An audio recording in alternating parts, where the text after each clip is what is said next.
Hello there, good afternoon and welcome. Today is 1st May 2022 and you're welcome to this edition of Newsbeat. I am Desmond Okreku. Now to our headlines.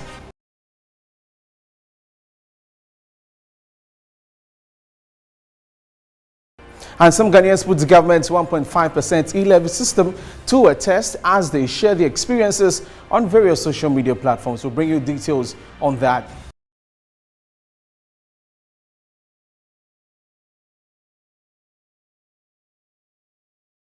And workers in Ghana demand better conditions of service as they are celebrated due to their contribution to the development of the country.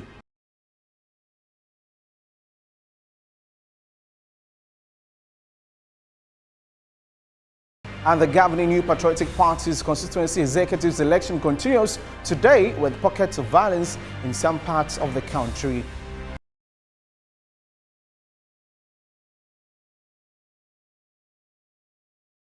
And on the international front, head of Guinea's junta announces the country will return to civilian rule after a 39-month transition period. These and many more stories coming up in the next 1 hour.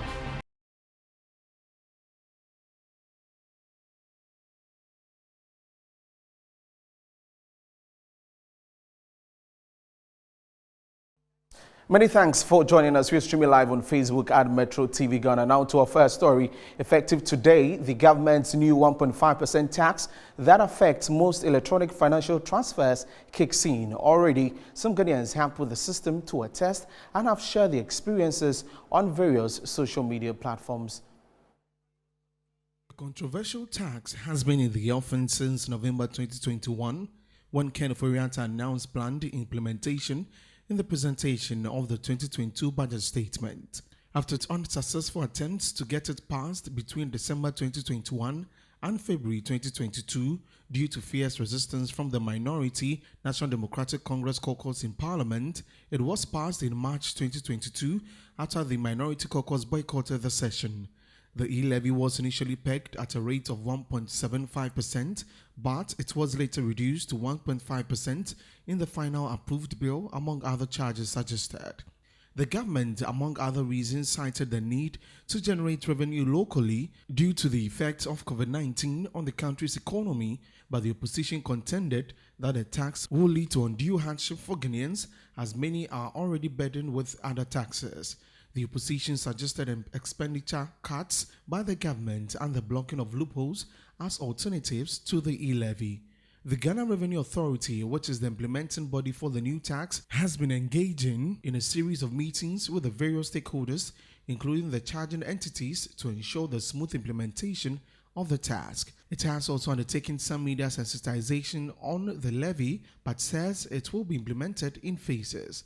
By Saturday, April 30, 2022, several commercial banks and all mobile networks had sent several messages and emails to customers reminding them of the implementation of the e-levy starting May 1, 2022. The implementation of the electronic transaction levy commenced today, May 1, as announced by the Ghana Revenue Authority. Check out some of the comments on social media, how Ghanaians are reacting to the introduction of the e-levy, which starts today. You see that on your screen in a bit, and you can also join in on social media, hashtag Metro TV. You can actually share with us your experiences with the e-levy thus far.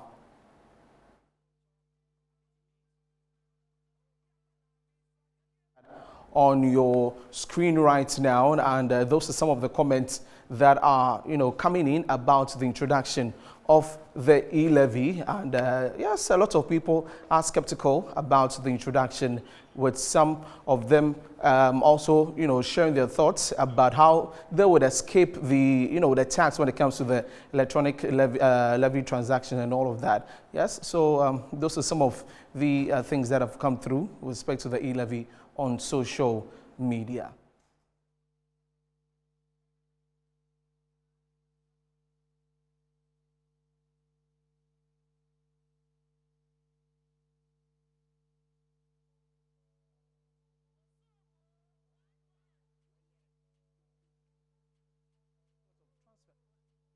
taxed with the e-levy. Clearly, the system is not ready and it's been rolled out with no better testing. I don't know how a simple algorithm like don't charge below 100 cedis got messed up. And Amegashi on Twitter brought that particular one in. And this one says, the e-levy charges, they tear me already. That is Eclipse on Twitter. And McNoon says that with the e-levy, I thought charges are applicable on an amount of 100 cedis and above. Why am I paying 1.25% tax on 5 Ghana cedis sent to someone?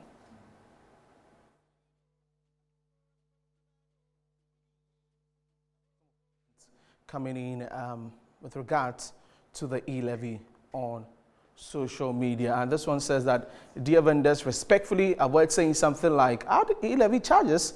If not, you bring back, I will pay on delivery method. You make scam win more. It's supposed to, okay, adding a, LOL there. That is the Mick King, bringing that in on Twitter. And this one says, I tried sending money to someone on Momo this morning, but when I was about to enter my Momo PIN for the transaction to go through, then I stopped. Still, these people tear me for e-levy charges with the emojis there. Also, Frank Naru 7 on Twitter, bringing that particular one also in, showing their thoughts about the e-levy. And of course, on Facebook, Metro TV on our page, you can share with us your thoughts on the e-levy so far.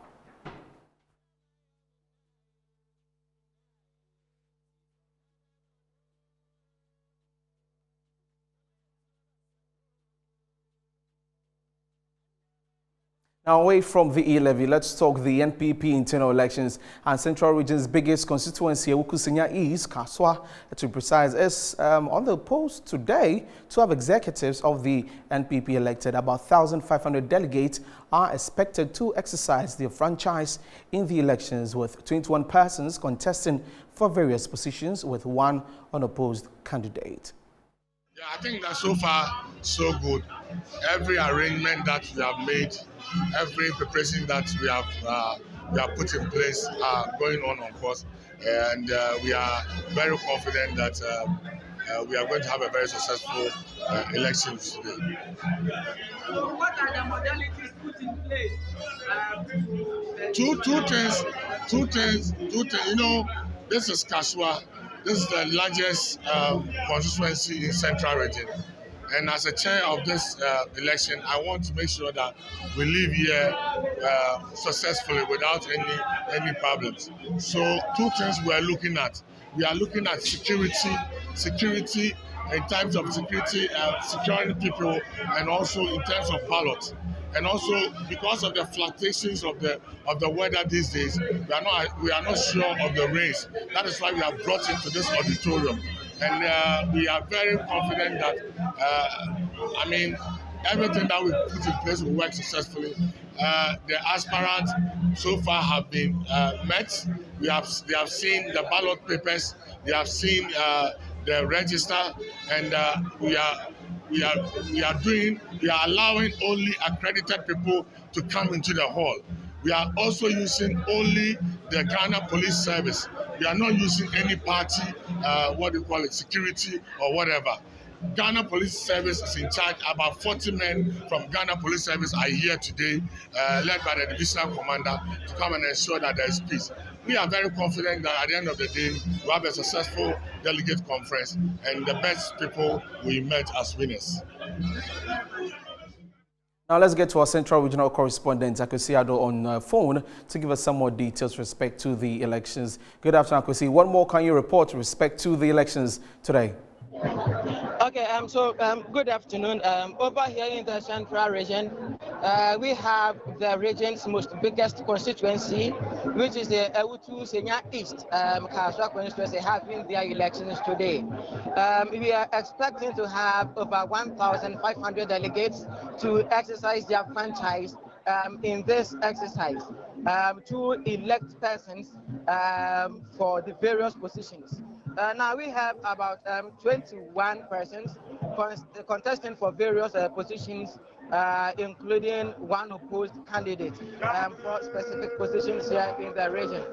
Now we do know that over the period, we have had some form of tension and misunderstanding within the new Patriotic Party, especially during the elections, to have executives for the various polling stations and then electoral areas coordinators elected.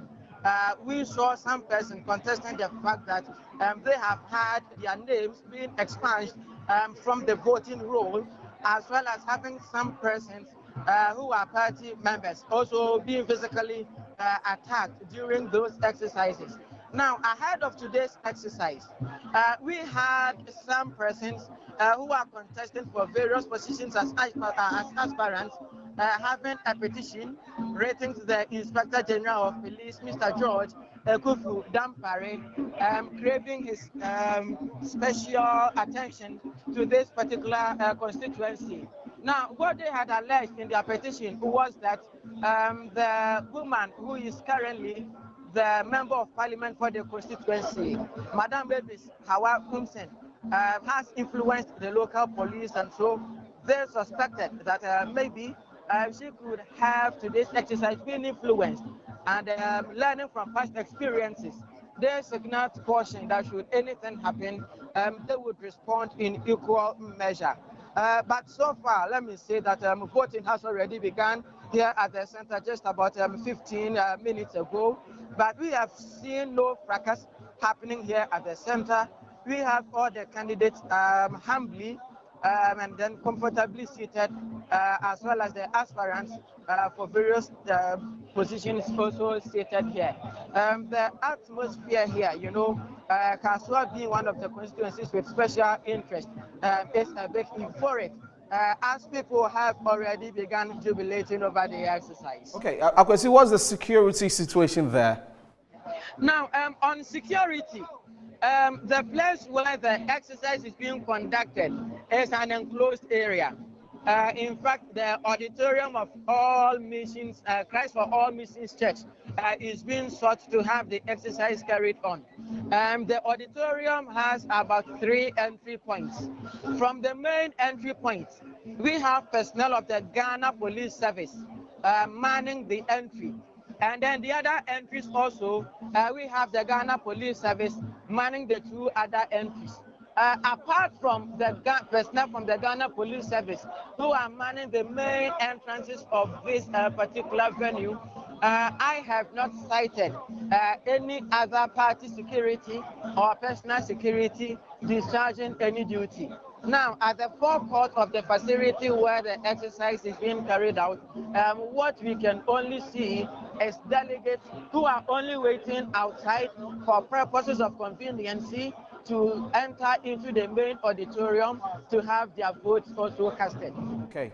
Akwesi, thank you so much. We'll come back to you later for some more details. So that was our Central Regional Correspondent, Akwesi Adude. Now, still on the elections, we're moving to Yendi, where voting has started in the Yendi constituency of the Northern Region under heavy security presence. Now, the elections in the Yendi constituency was earlier suspended due to disagreements between the incumbent constituency executives and the NP for the area, Alhaji Farouk Aliyu Mahama, over which register should be used for the elections. 11 of the incumbent executives yesterday withdrew from the contest after the leadership of the party decided that the register, which was compiled by the election committee, should be used for the elections. Now, our Northern Regional Correspondent Alhassan D. Baba is in Yendi and has joined us for more details. Hello, good afternoon, D. Baba. What can you report for us this afternoon with respect to the election in Yendi?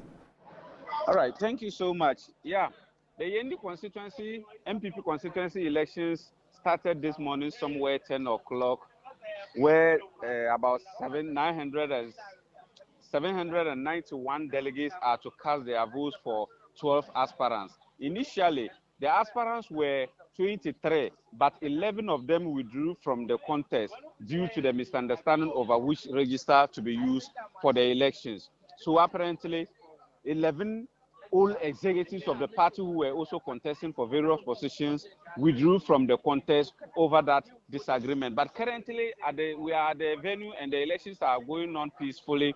People are going about casting their votes without any challenge. And I have to mention that security is very tight on the ground.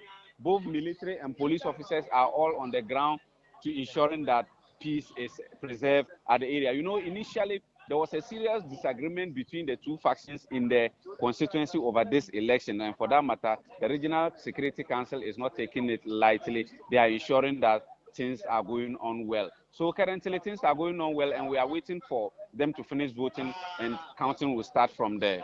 Okay, I mean, the agitations that caused the suspension of the elections, has it been resolved? I mean, really to make sure that we do not have any of such happening even during this process?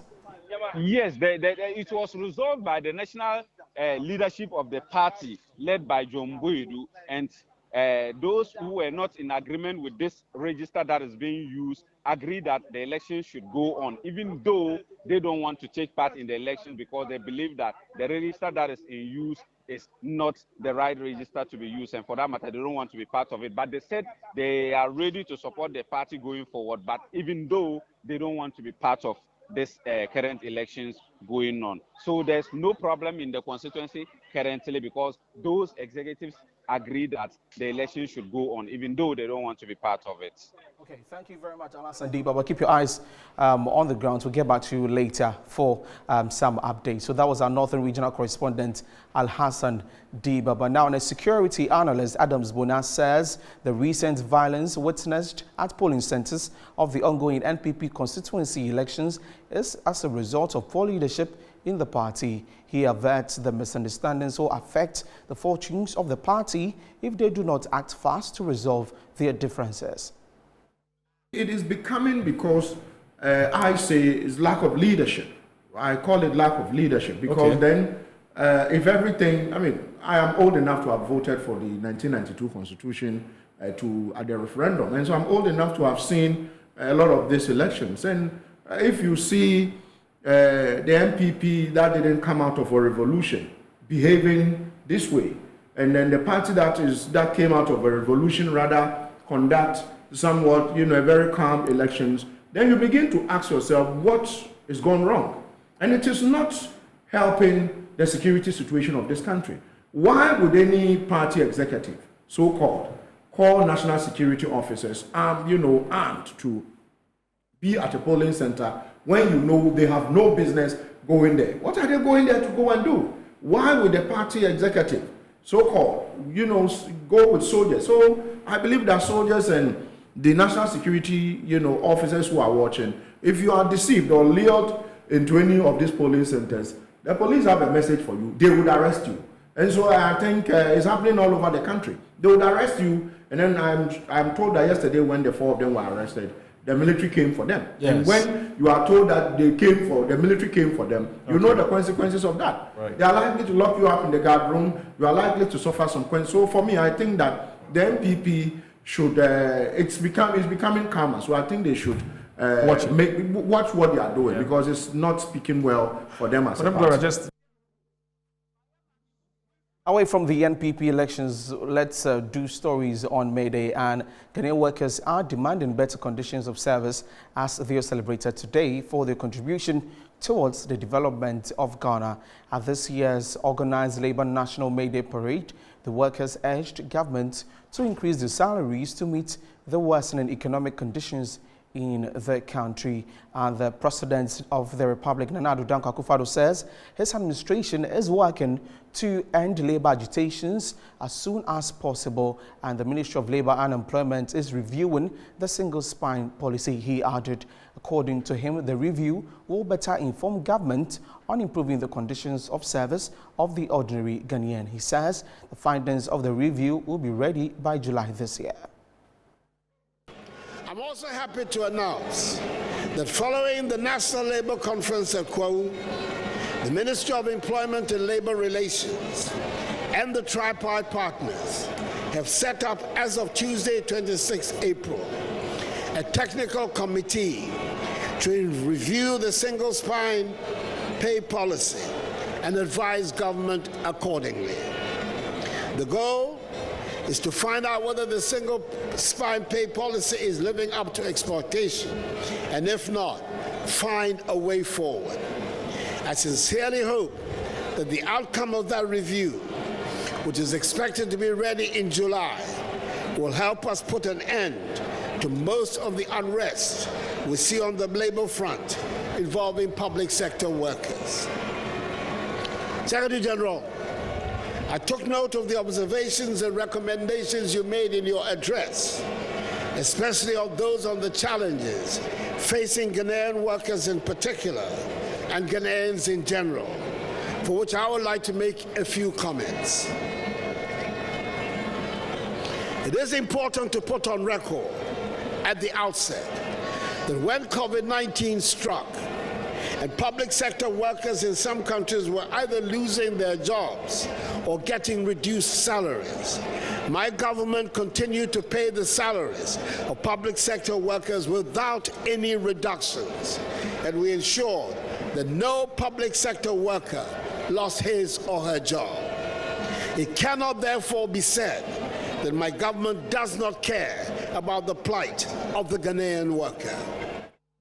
And still on the May Day celebration, former President John Dramani Mahama has joined well-wishers to celebrate the contributions of Ghana's labor force to the development of the country. Taking to his Facebook account, the former president described Ghana's labor force as the engine that propels the country and keeps it afloat. And this is what he posted, saying that the National Democratic Congress remains committed to its concept of Ejumapa. Through Ejumapa, we will create sustainable and decent jobs and ensure that workers are paid decent wages. And happy Workers' Day from the former President John Dramani Mahama.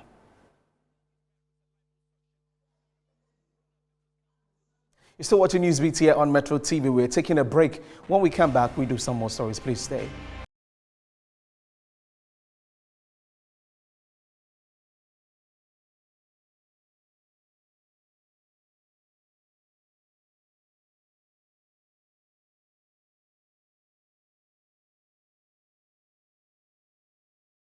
Welcome back from the break. Many thanks for staying. Now to some other stories. The leader of the Worldwide Outreach Ministries, Reverend Tettey, is urging politicians to be careful how they verbally attack the church and other religious leaders. At a press conference to announce this year's National Prayer Rally, he noted misdeeds of few members of the religious community should not be a yardstick to undermine the contribution of the church in building the nation. According to the renowned minister, Reverend Tettey, politicians have subjected Christianity and other religions to unconstructive criticism and verbal attacks in recent times over their relevance and contribution to national development through various media outlets.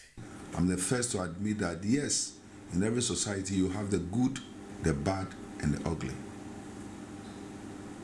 We would not be fair if we say we don't have bad lawyers and good lawyers.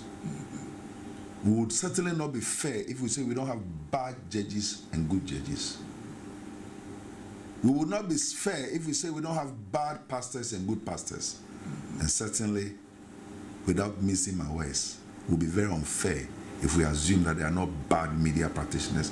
So we should not use the few, the insignificant few, to undermine the hard-won reputation of all these great men and women of God who are doing good job for man Ghana. He urged the media to dedicate their airtime to discuss issues of moral and ethical development of the citizenry. I'm calling on the media, and it's very passionate for me.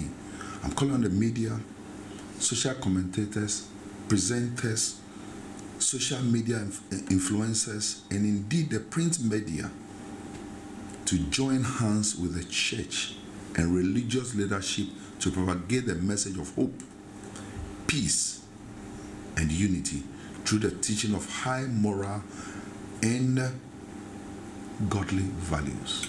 Reverend Tettey used the occasion to invite the public to a one-month national prayer rally starting from Sunday, May 1st to Tuesday, May 31st. In 2 Chronicles chapter 7, verse 14, the Bible says, if my people who are called by my name will humble themselves and pray and seek my face and turn from their wicked way, then would I, the Lord, hear from heaven, forgive their sins, and heal the land. Amen. Please join us this month of May. From the 1st of May through to the 31st of May, I've declared it a month of National Prayer Rally and Healing Service every morning. Now, the Inspector General of Police, Dr. George Akafu Dampari, has called on residents of Tema to maintain cordial cooperation with the police and provide relevant and timely information on criminals. Speaking at the commissioning of a newly built Tema Community 2 District Police Headquarters, he noted the police needed such information to deal with criminals and terror attacks. The country has witnessed several criminal attacks on individuals and state properties, including police stations, over the years. Although the police administration has deployed measures to deal with the situation, more needs to be done. In a speech read on behalf of the Inspector General of Police, Dr. George Akafu Dampari, at the commissioning of a newly built Tema Community 2 District Police Headquarters, Director General of Administration, COP, Christian Tettey noted residents must step up efforts in providing judicious materials to support the police. A beautiful edifice such as this is welcome. It's a welcome news, but it will be more relevant when residents go a step further to cooperate with the police by providing relevant and timely information on criminals as well as crime-related activities. In an era of terror threats, we all need to be vigilant and conscious. He urged personnel of the regional command to offer their best to sustain the confidence reposed in the police. Dear colleagues, take note that the current technology-driven world makes police indiscipline and unprofessional conduct easily exposed. It is therefore important that we do the best within our means to serve with respect and honor. For her part, the Tema West Municipal Chief Executive, Anana Adukwe Ado, said the Assembly will continue to give the police maximum support to combat crime. I expect maximum effectiveness and efficiency. There are other logistics that they need, and we will try and assist them. That is especially with the vehicles for patrolling. And there's no need for them to have this thing and they can't patrol, they can't do anything. So the Assembly is going to work seriously to get vehicles for them to be able to enable them to be more effective in their duties. The facility comprises male and female cells, offices, a 150 capacity conference room, among others.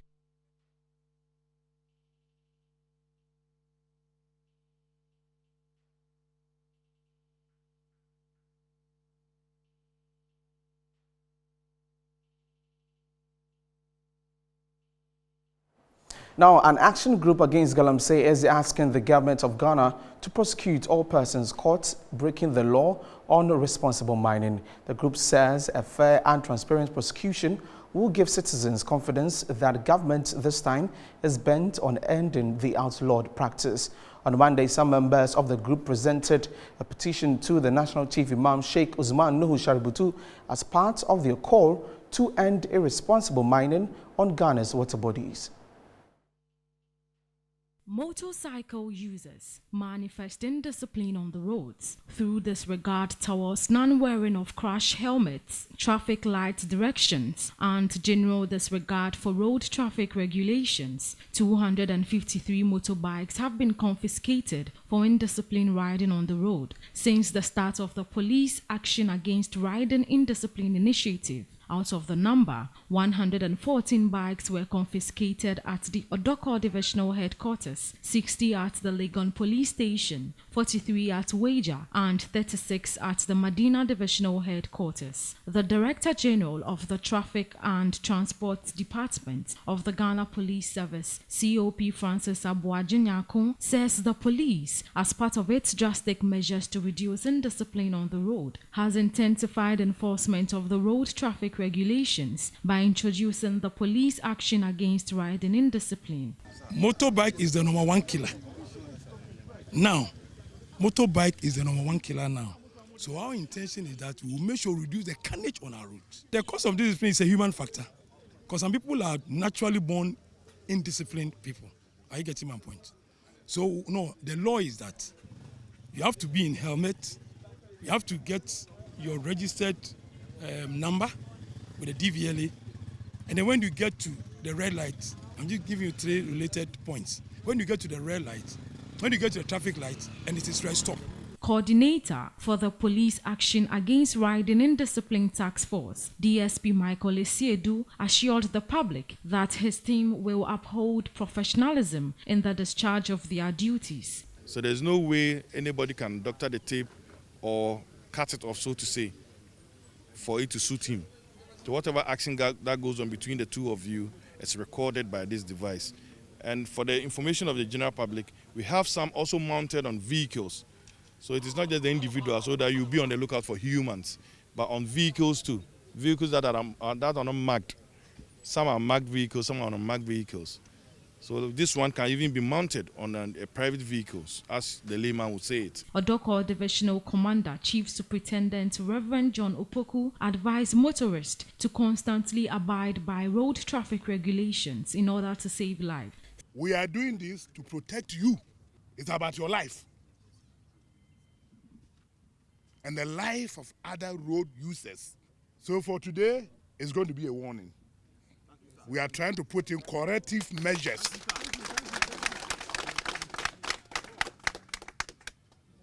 And those of you who are being warned, we have your records. We are going to keep them. The next time around, when you are arrested, we will refer to our records. Some defaulting riders also spoke to Metro News. I passed through the traffic lights when the light was on red. We used to do it several times, so it's better that the police officers arrested us for most of us, because most of the time that's what used to cause accidents on the road. So it's good that they have started reminding us, because we've done it a lot, so it's like an addicted something that we've been doing on the road. Everybody is taking the bike home back, but we shouldn't repeat the mistakes or the offense that brought us here again. So next time, this one is the first warning, and the first time they will catch us with the red light or something, that would be another reason. So that is the issue so far that all bring us to see many people here. That was the reason why we are all here. And that was the new operation by the Ghana Police Service to clamp down on irresponsible riding of motorbikes. And we'll bring you later the visuals on the Galamsey story. Up next, we'll do some business news.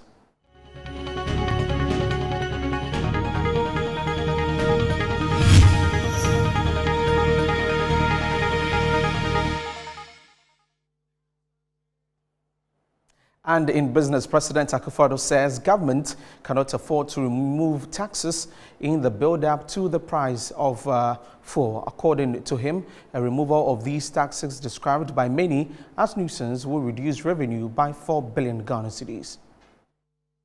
On the vexed matter of petroleum price increases, the suggestion has been made, which has also been repeated by the Secretary General, is at this moment not sustainable. Removing taxes on petroleum products will reduce government revenues by some 4 billion cedis. At this time, when we're determined to expand government revenues in order to increase our capacity to finance our own development, can we afford to reduce government revenues by 4 billion cedis? Government is currently confronted by very tight financing conditions in the wake of inadequate domestic revenue mobilization. Indeed, some of the revenues from these same taxes on petroleum products is what is used to pay some of the salaries of some of the 700,000 public sectors on government payroll. We are addressing the issue of fuel price increases by implementing measures that are succeeding in stabilizing the exchange rate, a key determinant of fuel prices. Government is also working hard to ensure reliable supply and availability of petroleum products, thereby preventing shortages, a phenomenon which is being experienced in some other neighboring countries. By the same token, we're keeping the lights on in Ghana, despite all the difficulties our economy is going through. And now the Chamber of Petroleum Consumers predicts that some prices of petroleum products are expected to go up from today, May 1st, 2022.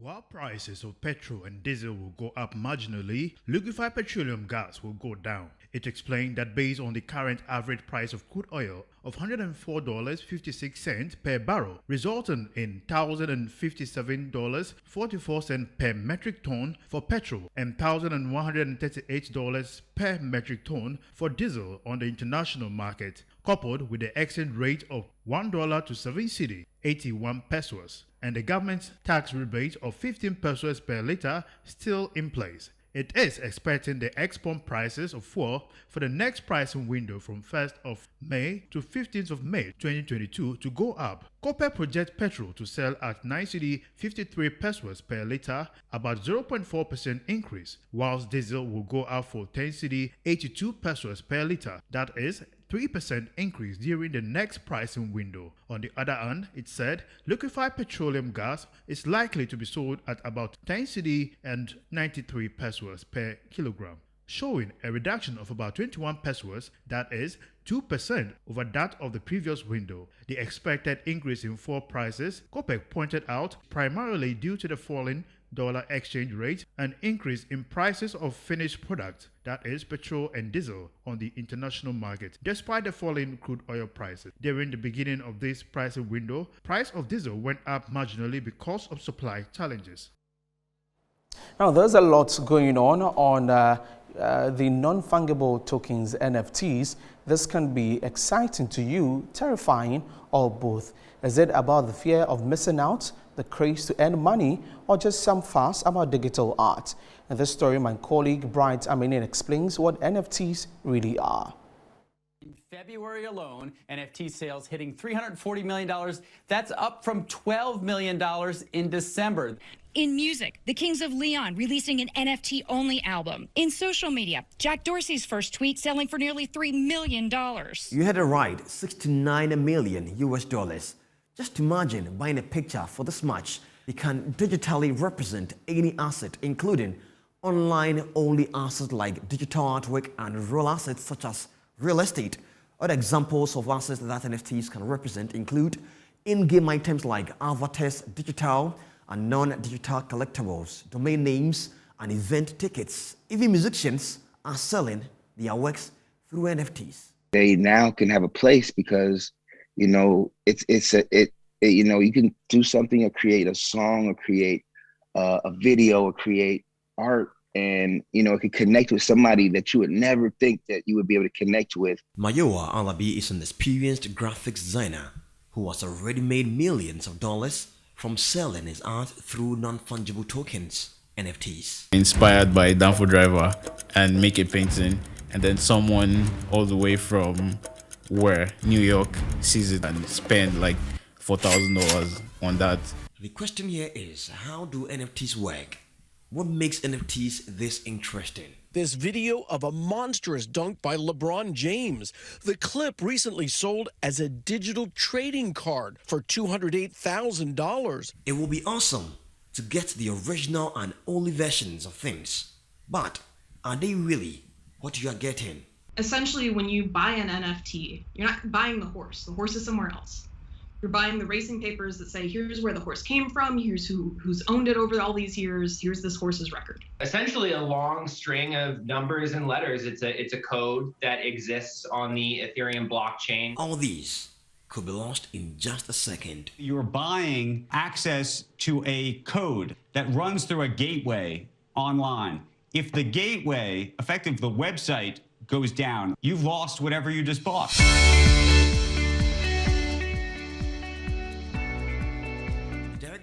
Business operations with Daily Finance, Joe Jackson, has only one advice for anyone interested in venturing into non-fungible tokens. If you don't understand what the business you're going in, because the market can go up and can come down. And like everything else, if you don't understand, please don't get into it. The current craze in digital art is real and is accompanied by fear of missing out and causing large inflows of finance. Risk appetite and greed seems to be high. It appears to be a bubble. How long will it last? Will it continue to go higher? No one knows. At least I do not. What I am much more certain of is that the technology hype cycle will play out.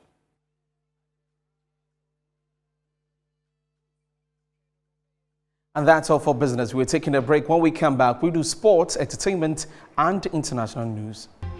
Welcome back from the break. Up next, sports.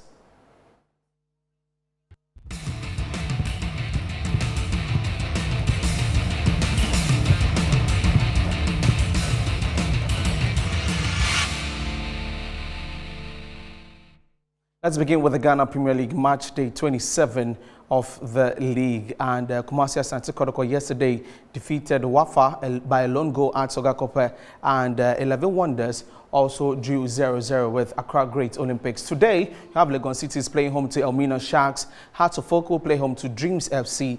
Bichim United will go away to King Fines in Kumasi, and Ashanti God will play host to Brekum Chelsea. RTU will host Accra Lions, and Karela United will play BBN Gold Stars, and tomorrow a continuous Adriana Stars will play home to Mediama SC.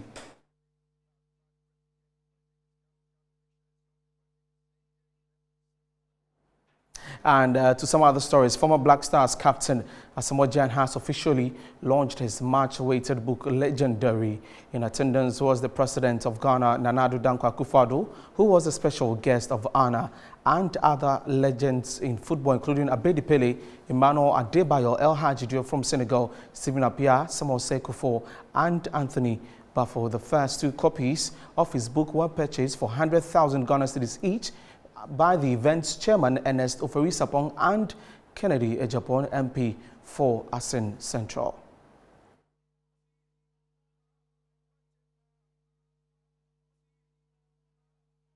And congratulations to Asamoah Gyan on his book. Now let's move abroad to La Liga, where Real Madrid have clinched their 35th La Liga title with 4 games to spare after beating Espanyol 4-0 at the Santiago Bernabeu. Carlo Ancelotti's side only needed a point against Espanyol to secure the trophy, but ended up taking all 3 points to record their 5th successive victory, thanks to a first-half brace from Rodrigo before Marco Asensio and Karim Benzema added their goals. Head coach of the team, Carlo Ancelotti, became the first manager to win league titles in all 5 major European football leagues. That includes Italy Serie A, France League 1, the Premier League in England, and the German Bundesliga.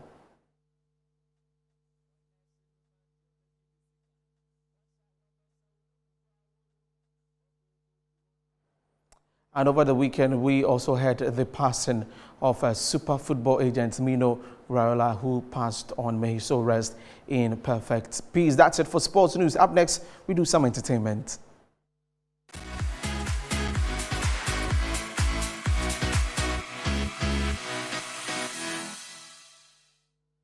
And in entertainment, yesterday, movie producer Rabi Bray premiered her much-awaited movie, That is Drops of Happiness. Movie fans thronged the Silverbird cinemas in Accra to catch a glimpse of the movie. She spoke to Metro News after the premiere. Unemployment is everywhere around us, from my old classmates to people I meet on a random on the street. And I just felt like the story needs to be told, because I know people I finished SHS with, people I finished my first degree with, and they are unemployed. So I asked them, how do you survive? How does it affect you? Does it affect you, your dependencies? Does it even affect society or even the country Ghana? So from all the conversations I had with them, I realized that this is a topic that needs to be spoken about. And I know that in every home out there, there is somebody that this movie actually touched. And celebrated Ghanaian movie actress Jackie Appiah says that it hasn't been easy staying up as a celebrity over these years, but she says she wants to achieve more in her career. It's not easy at all. Having to, like she said, you get there, but the work begins on how to maintain the stardom. Yes. And it's a very difficult task. Now, I remember I was driving here and somebody just crossed me. I wanted to insult the person. I say, yes, I can't do that. You can't insult the person. Relax, calm down. Your privacy is taken from you. You can't react. So I know once I agreed to accept the mantle, to take the mantle, I know that it comes with responsibility. It comes with patience, a lot of patience, to be humble. I remember my early beginnings. Some people get the stardom and they begin to feel like a god, and they forget everyone around them and they start disrespecting. But I remember where I'm coming from. When I'm going astray, I listen to advice as well. When I'm going astray or I'm doing something that's wrong, I make myself approachable. People can talk to me, people can advise me. So I listen.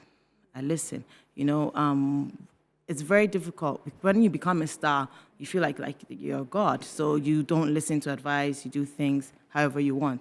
But I always remember where I'm coming from.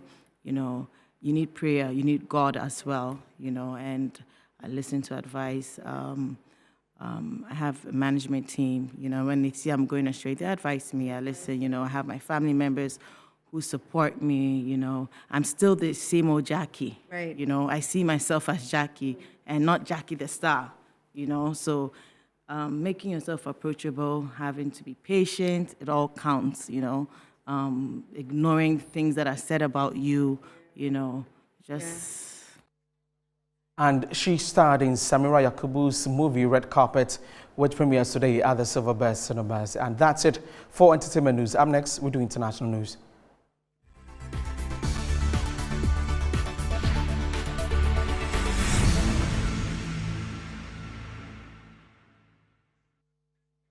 And the head of Guinea's military government has announced the country will return to civilian rule after a 39-month transition period. Speaking on television, Colonel Mamadi Doumbouya said the proposal will now be put to Guinea's parliament. And his army ousted the elected president in a coup last year, a move many Guineans initially welcomed, but there has been growing discontent as the military junta failed to hand over power to civilian rule. The announcement came after the regional bloc of West African nations, ECOWAS, set last Monday as a deadline for the army to give its timeline or face immediate sanctions. The deadline was missed, but the junta asked for more time and said it was considering a transition period of between 18 and 52 months.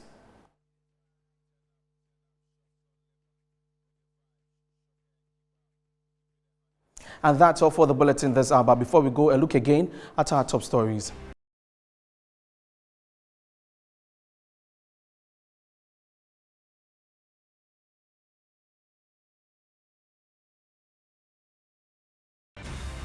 And some Ghanaians have put government's 1.5% e-levy system to a test as they share their experiences on various social media platforms.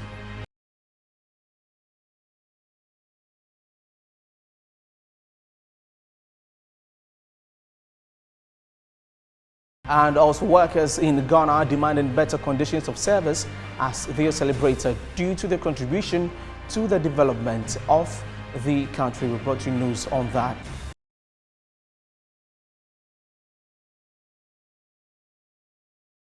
And also the governing New Patriotic Party's constituency executives election continues today in pockets with pockets of violence in parts of the country. And we spoke to our regional correspondent who brought us some updates in the regions. And on the international front, head of Guinea's junta announces the country will return to civilian rule after a 39-month transition period.